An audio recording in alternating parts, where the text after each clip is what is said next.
In today's video, I'm going to teach you how to bake a classic vanilla cake from scratch. Baking can be a delightfully rewarding experience, and with the right guidance, you can craft a cake that's both delicious and impressive. We'll take this journey step by step, ensuring each detail is clear and easy to follow.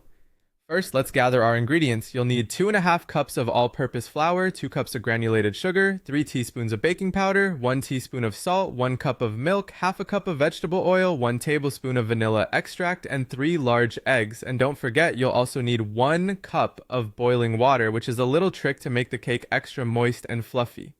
Now let's preheat the oven to 350 degrees Fahrenheit. This ensures that the oven will be hot enough by the time we're ready to bake. While it heats up, let's prepare our cake pans. Grease 2 9-inch round cake pans with butter or non-stick spray, then dust them lightly with flour to prevent the cake from sticking. With everything prepped, it's time to mix the dry ingredients. In a large mixing bowl, whisk together the flour, sugar, baking powder, and salt.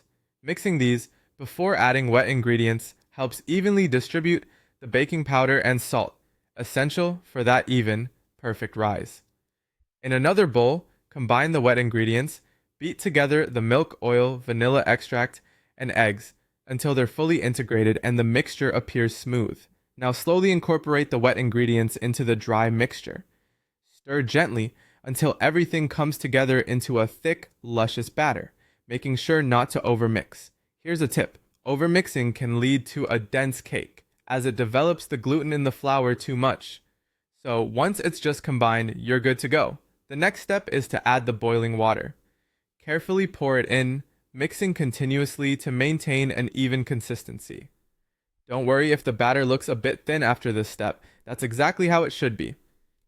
Now we're ready to divide the batter into the 2 prepared cake pans. Try to distribute it evenly so both layers cook at the same rate.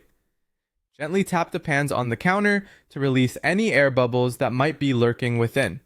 Bake the cakes in the preheated oven for 30 to 35 minutes. To check if they're done, insert a toothpick into the center. If it comes out clean or with just a few crumbs, your cake is perfectly baked. If not, give it a couple more minutes in the oven. Once baked, let the cakes cool in their pans for about 10 minutes. Then remove them from the pans to cool completely on a wire rack. Patience is key here. If you frost them while they're warm, you'll end up with a runny mess. And there you have it, a classic vanilla cake.